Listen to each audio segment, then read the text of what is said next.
Olha, aqui diz que você não está deixando eu compartilhar. Tem um link compartilhar a tela. Desativou a possibilidade. Vocês que têm que me permitir compartilhar aí, Sara. Que diz, ó. Ele tá arrumando aqui. Ah, tá bom. Uhum. Bom, enquanto isso a gente pode ir conversando. Eu vejo, na área de nefrologia, nós temos a atuação de uma equipe multidisciplinar. Essa equipe é composta por médicos, enfermeiros, técnicos de enfermagem, assistente social, nutricionista, tem terapia ocupacional, psicólogos. É uma equipe muito ampla que atua com esse tipo de pessoas que têm falência renal. A falência renal, a gente pode compartilhar? Vamos tentar aqui. Ah, agora deu, deixa eu procurar aqui.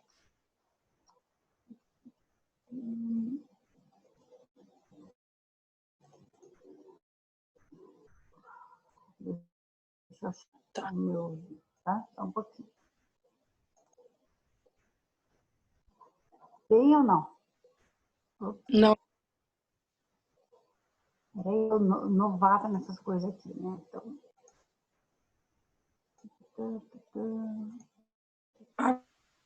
Agora vai, né? Uhum.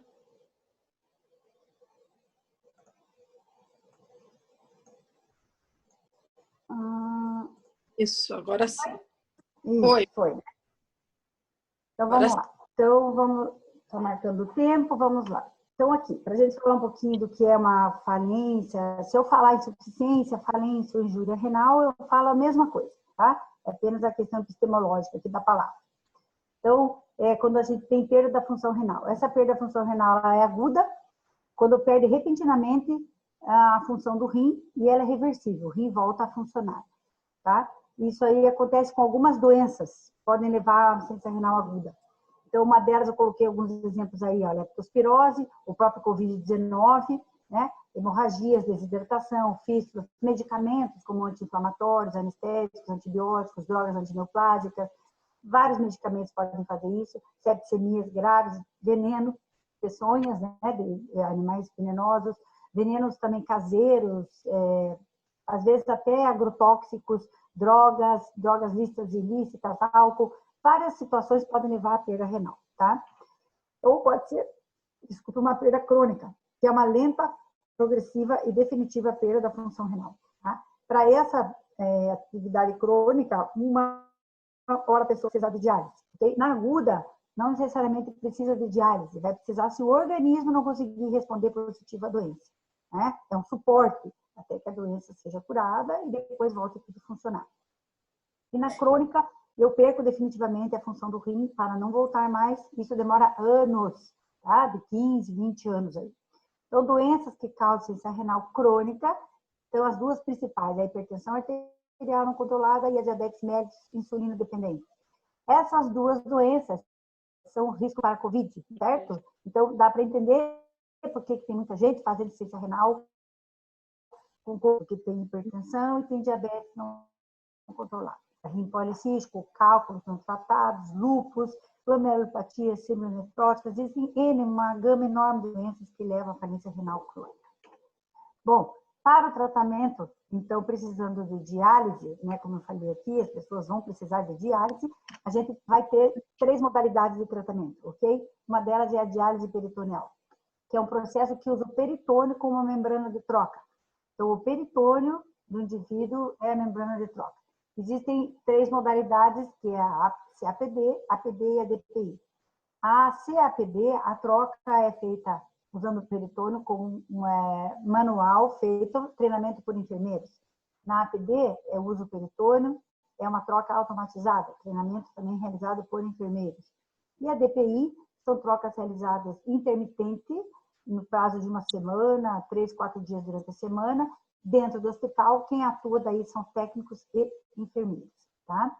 Então, aqui existem uma gama de complicações e várias situações que podem ser usadas ou não esse tipo de diálise, e a maior das complicações é a infecciosa, né? Então, por isso que os técnicos de enfermagem também atuam em alguns centros de unidade, na APD e na CPD, como coadjuvante, junto com o enfermeiro no controle desses pacientes, tá?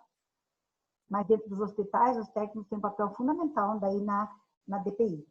Aqui no Sul, raramente usamos mais a DPI. Ela é mais usada em hospitais, em localidades com menos tecnologia, menos acesso tecnológico, tá? É uma modalidade que você vai evitar que a pessoa vá ao óbito, né? Esse aqui é um esquema de como é que é feita essa diálise. Tem um líquido, aqui e o líquido entra, fica um tempo de permanência e depois ele é retirado da cavidade abdominal. Isso faz a troca, né? O peritorno sendo a membrana de troca daí, em vez do rim, em vez de outra coisa. Esse aqui são os sistemas, né? Essa é a automática, né? Essa aqui é uma máquina, ok? Olha aqui a máquina, a bolsa colocada aqui em cima, como pode ver na primeira imagem. Existem os kits, o paciente mesmo ou sua família, dá isso aqui tudo a se conectar e aí é feita a troca noturna, tá? A vantagem dessa diálise é que ela é noturna. Então, o indivíduo se conecta quando vai dormir e depois só no outro dia. Não há risco nenhum de quebra de luz e tal, porque tem uma bateria de 6 a 8 horas, se não me falha a memória, tá? Então, ela é muito segura. Então, ela também tem um sistema aqui que é computadorizado, é programada essa diálise pelo enfermeiro lá na unidade de diálise, pelo médico programado, e depois ele, só em casa ele vai fazer a instalação, né? Então, ele se conecta na noite e se tira no dia seguinte. Na manual, o paciente faz isso aqui manualmente, ó. Ele conecta tudo, infunde, drena 4 vezes ao dia. E nessa modalidade aqui, ele é feito à noite, todas as noites sozinho, todos os ciclos. Esse é um catéter de diálise peritoneal. Eu coloquei para quem não conhece ver, tá? Essa aqui é a inserção dele fica.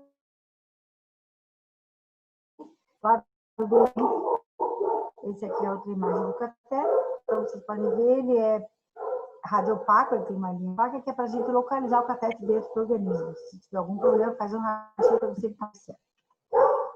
Outra modalidade de tratamento que tem nas diálises também é o transplante renal, e aqui temos uma atuação do técnico de enfermagem. Então, é uma opção. O transplante não é cura, a doença renal crônica não tem cura, ela tem tratamento e controle. Então, é uma opção de tratamento. O doador pode ser de doadores vivos ou cadáver, né? Existe um preparo rigoroso do paciente e do doador, seja vivo ou cadáver, antes de qualquer coisa. Os resultados são excelentes. É um transplante mais realizado no Brasil e no mundo renal. Tá? Hoje tem bastante know-how. Então, as pessoas fazem um transplante muito bem feito hoje, é bem interessante. Os resultados são ótimos. Doadores vivos também podem ser doados. Existe uma legislação própria, muito rigorosa, muito adequada. Então, é muito seguro o procedimento, tá? O técnico de enfermagem aqui tem uma atuação muito importante no centro cirúrgico, tá? E na enfermaria no pós-transplante, tá? Então, ele é um técnico, não é de diálise, é um técnico de enfermagem que vai atuar nessa situação. Ele também vai receber um tratamento. O pós-transplante é como todo outro transplante qualquer, né? Com todos os cuidados para a contaminação, né? Para riscos infecciosos, a atenção aos riscos de rejeição aguda ou crônica, né? Então, o técnico de enfermagem aqui tem uma atuação bastante importante. Do centro cirúrgico, preparando a sala, fazendo circulação da sala, fazendo com que os indivíduos possam receber o melhor e que o rim, quando chega, o rim quando é retirado do cadáver, ou quando chega, ou quando é retirado do doador vivo, esteja em ótimas condições para ser implantado, né? Então, o técnico faz parte dessa equipe, ele compõe essa equipe, certo? Também tem técnicos de enfermagem que atuam na captação de órgãos, né? Então, tem a Central de Captação de Órgãos do Estado do Paraná. O técnico também tem uma atuação muito importante junto com os enfermeiros, o médico, assistente social, psicólogos na captação de órgãos. Então, no transplante, o risco é de rejeição e infecciosos, e nós, como equipe de saúde, temos que estar atentos a todas essas possibilidades. Lembrando, então, que o transplante ele é uma modalidade.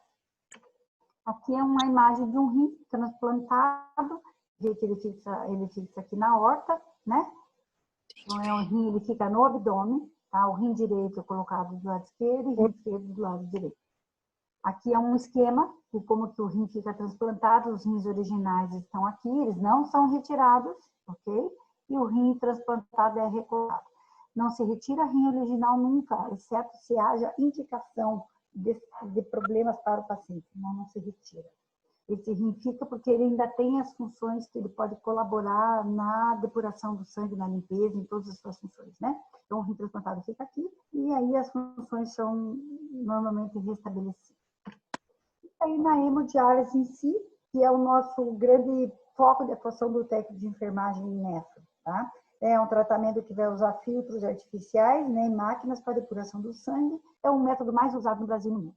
Aqui o técnico de enfermagem tem um papel bastante importante, tá?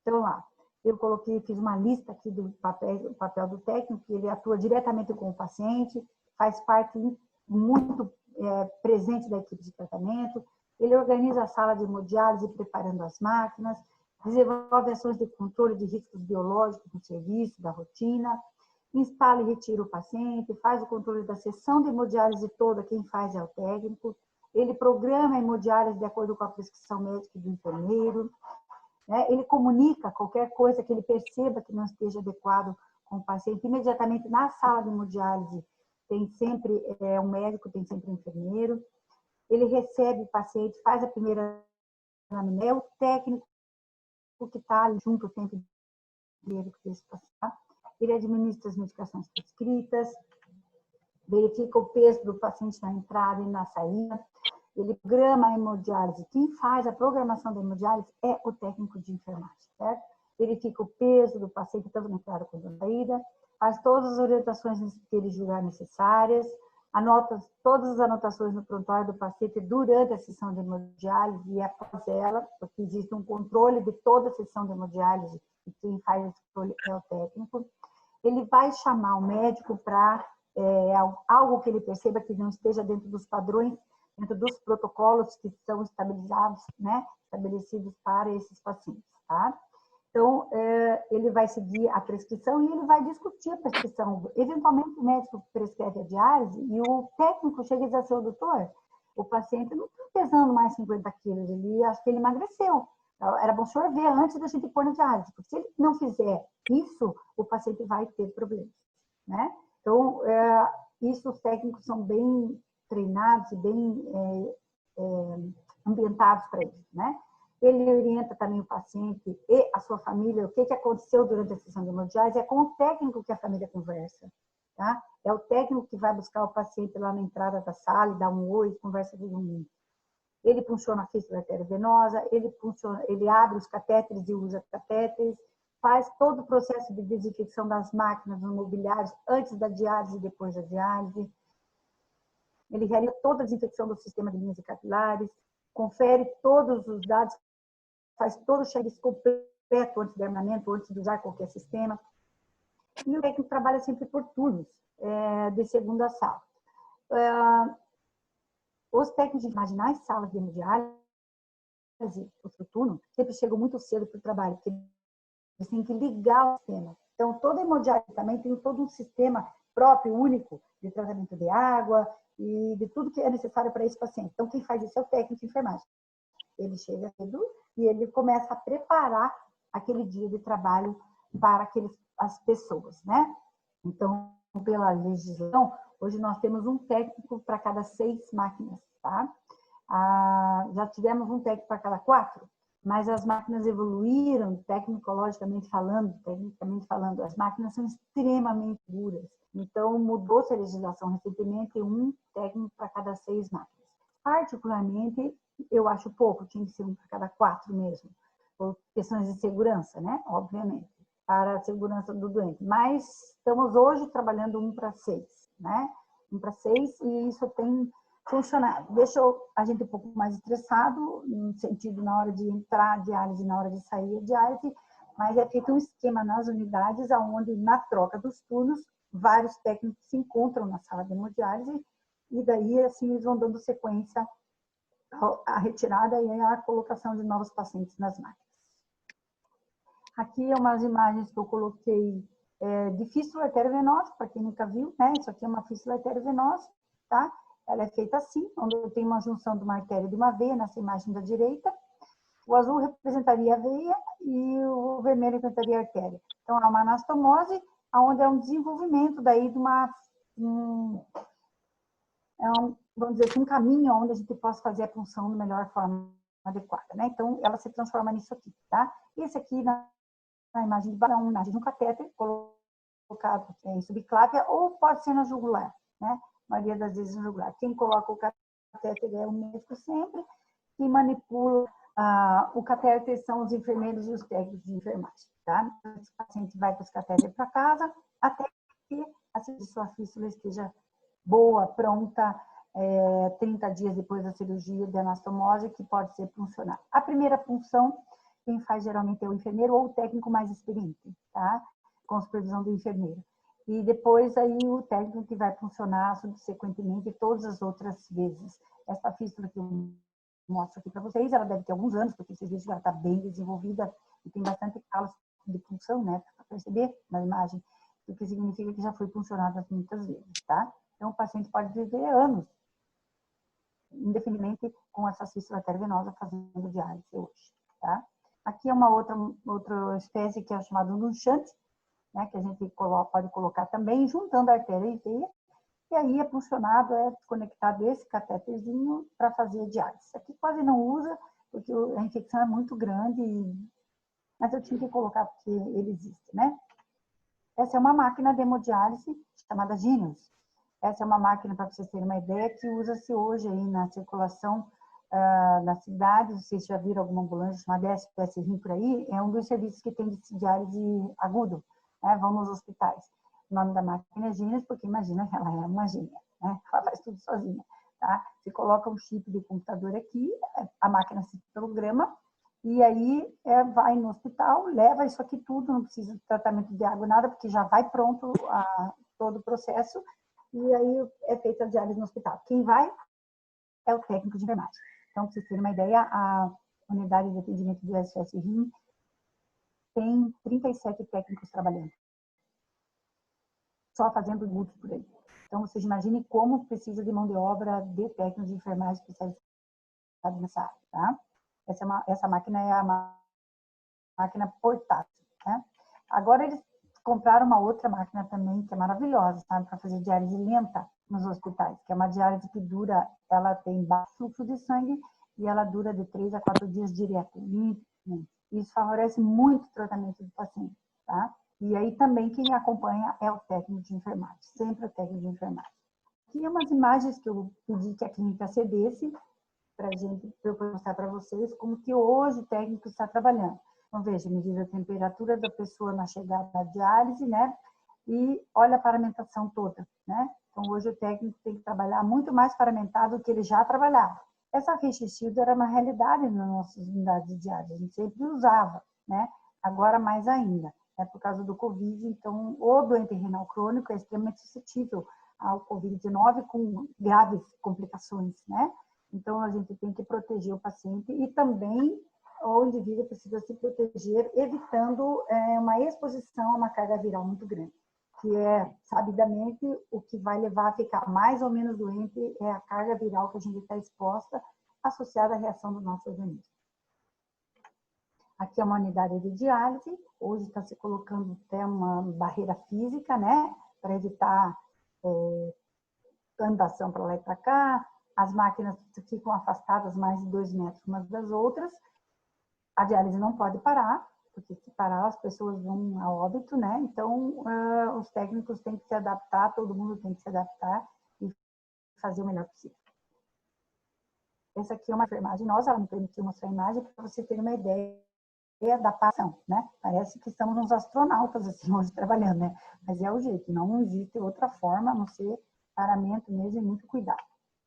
Essa aqui é uma máquina de hemodiálise, fazendo diálise em si. A imagem é muito boa, porque eu aumentei a foto, mas tudo bem. É uma máquina, existem máquinas de diversas origens, né? Então, toda essa instalação aqui, programação na máquina, no computador, quem faz é o técnico, tá? Então, ele passa por um treinamento e aí ele passa a utilizar a máquina. Ele faz a punção da fístula, ele recebe o paciente, como essa moça aqui, ó, tá recebendo a paciente, vai pesar, vai verificar a pressão e vai instalar, funcionar a fístula, lavar o braço, funcionar a fístula, olhar se está tudo bem, instala todo o sistema, programa a máquina e toca a diálise, tá? É o técnico que faz tudo. Essa aqui é uma foto que ficou melhor, olha, podem ver, até a máquina hoje está protegida, tá vendo? Tem que colocar uma proteção e é feita a desinfecção. Isso aqui é uma programação diária, para vocês terem uma ideia. Então, aqui é o peso que o paciente já perdeu, tudo que ele tem que perder. Quem faz isso aqui tudo, a filtração da diálise, quem faz é o técnico de enfermagem, tá? Então, o técnico de enfermagem, para trabalhar em unidade de diálise, ele, já estou terminando, tá? Ele precisa ser comprometido, ter responsabilidade, tem conhecimento geral de enfermagem, um conhecimento específico em nefrologia, um constante aperfeiçoamento, um treinamento para excelência. Então, o perfil desse técnico tem que ser aquele indivíduo que ele tenha disposição o tempo inteiro para estar aprendendo, mudando comportamentos e seguindo protocolos. Então, geralmente, as pessoas que são, que sabem lidar melhor com unidades de terapia intensiva, com pronto-socorro, são as que têm um perfil melhor para o técnico de enfermagem, né? Para trabalhar na área de nefrologia, tá? Principalmente na área de hemodiálise. Tá? Então, veja bem, estar sempre em constante aperfeiçoamento. Isso é importantíssimo. Tá? E comprometimento e responsabilidade, 1000%. Não pode ser alguém que não esteja comprometido, porque é um paciente de risco, é um trabalho de risco para todo mundo e ele precisa estar sempre na excelência. Tá? Então, os melhores técnicos são aqueles que a gente mais gosta, que venham para dentro da hemodiálise. Tá? Tá aqui meu e-mail de contato. Já passamos o nosso tempo, 3 minutos, 23, corridinho, mas eu estou à disposição se alguém quiser fazer alguma pergunta, tá? E aqui tem meu e-mail de contato, caso vocês queiram perguntar mais alguma coisa depois, a gente programar, sei lá, de repente uma semana de nefrologia, não sei como é que, né, professora Sara? Podemos pensar nisso mais para frente, né? Quem sabe? Eu vi que você mostrou imagens do como que muda toda a paramentação, distanciamento, a máquina também realizar, porque a hemodiálise não pode Não parar. pode parar. Como que está acontecendo? Está acontecendo, não está? Sim, Como que...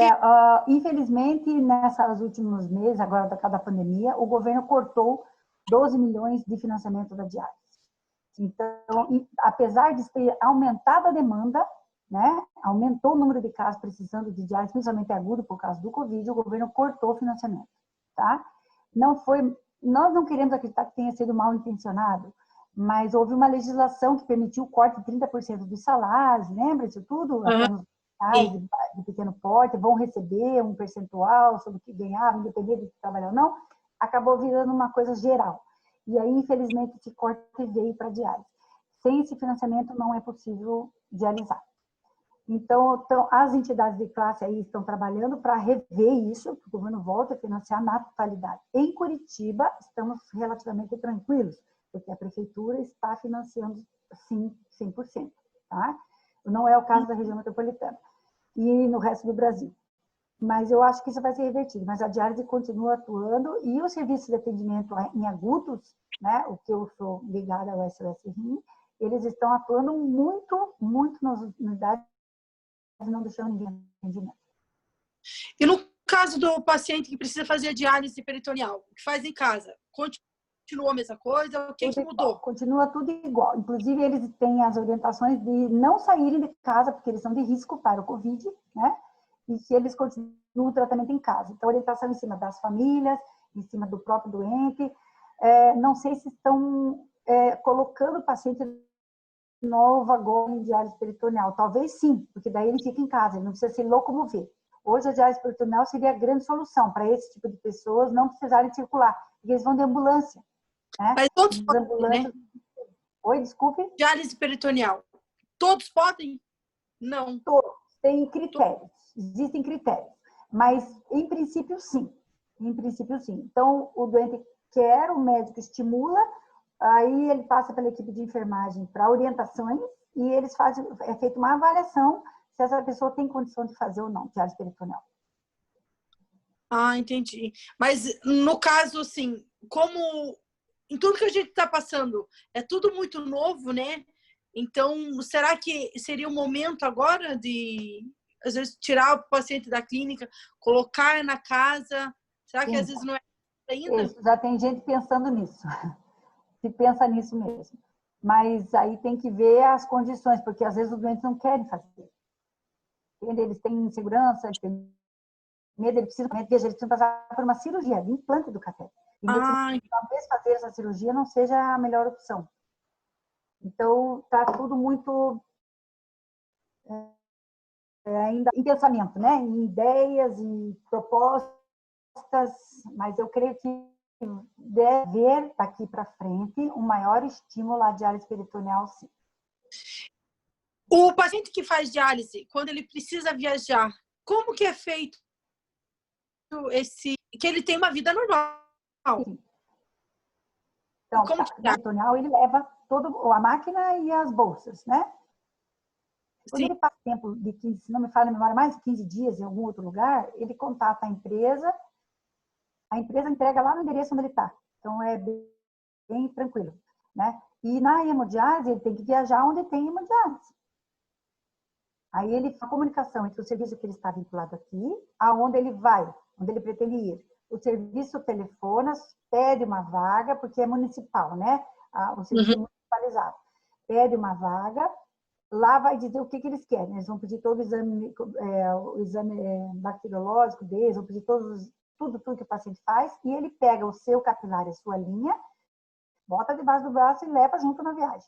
E daí, se ele for aceito lá, ele faz a diálise enquanto estiver lá. Aí, o pagamento dessa diálise é feito para o serviço que eu recebi. Mas ele pode viajar sim. Então, o paciente que faz diálise pode ter uma vida normal? Depende do... Depende, sim, claro, mas depende muito da condição clínica dele, sabe, professora? Ele tem que ser uma pessoa que esteja comprometido com o seu tratamento, né? Ele tem todo um critério de dieta, alimentação, comportamento que ele tem que seguir. Então, ele estando bem fazendo isso, ele tem uma vida normal, dentro da normalidade, né? Por isso que é importante a atuação do técnico de enfermagem, sempre incentivando, sempre... Porque a enfermagem conversa com ele. Todo o tratamento. É o técnico que recebe. Isso mesmo. O técnico que na sala de diálise diz para ele: olha, seu João, o senhor não pode ficar 10 quilos mais gordo de segunda, de água, tomar água de segunda para quarta desse jeito, o senhor vai passar mal. O senhor tem que ter maior controle, o senhor tem que ter isso, entendeu? Quem faz isso é o técnico, é ele que está ali na frente e ele é que vai dizer: olha, esse paciente não está indo bem. Ele percebe isso na conversa, no receber, na diálise, e aí esse técnico vai chamar o restante da equipe para conversar. Às vezes precisa de um psicólogo, às vezes precisa de assistente social, às vezes precisa de um acerto do médico lá, ajustar as coisas, é preciso que o enfermeiro chegue lá e tenha uma conversa mais séria com a pessoa, né? Mas quem faz esse contato, assim, esse trabalho é o técnico. Ele acaba tendo esse vínculo com o paciente, né? E acaba a ligação também para os outros profissionais de saúde. Com certeza. Com certeza ele faz isso mesmo. Então, o técnico é que tem esse papel bem importante, sabe? Eu acho bastante interessante isso, que fique bem claro que é o técnico que precisa fazer esse tipo de coisa. Aqui em Curitiba tem alguns lugares para o profissional se especializar? Ainda não temos... Não, veja, no Instituto do Rim tem um curso de capacitação. Eles fazem uma vez no ano, no segundo semestre. Seria agora, na sequência, né? Mas agora não vai dar, né? Porque vai ter que esperar para ver como é que a coisa vai acontecer, né? Então vamos ter que esperar um pouquinho mais. Mas o Instituto faz gratuitamente essa capacitação, né? Para as pessoas, porque realmente precisa de mão de obra. Então, é bem interessante, é uma capacitação, são acho que 90, 120 horas, e o técnico faz uma parte teórica e depois uma parte prática lá no serviço mesmo, para uma grande parte sai dali já trabalhando. Então, é uma área... Realmente precisa de uma capacitação, né? Não tem como colocar... não tem. Precisa. Professora, alguma pergunta mais? Alguma... que da nossa parte? Pois é, eu agradeço a oportunidade, espero que tenha sido interessante. Se alguém quiser perguntar mais alguma coisa. E me coloco à disposição, viu, Sara? Quando vocês precisarem de alguma coisa, agradeço essa parceria que a gente começou e espero dar seguimento. Nós que agradecemos muito. Nossa, foi uma palestra muito interessante. No tempo que a gente está todo. Conhecer demais. E é bom, né? Produção é uma área que nem é todo mundo que gosta, mas tem gente que gosta e não sabe como faz para atuar. Então, eu que agradeço muito a participação da professora. Obrigada, querida.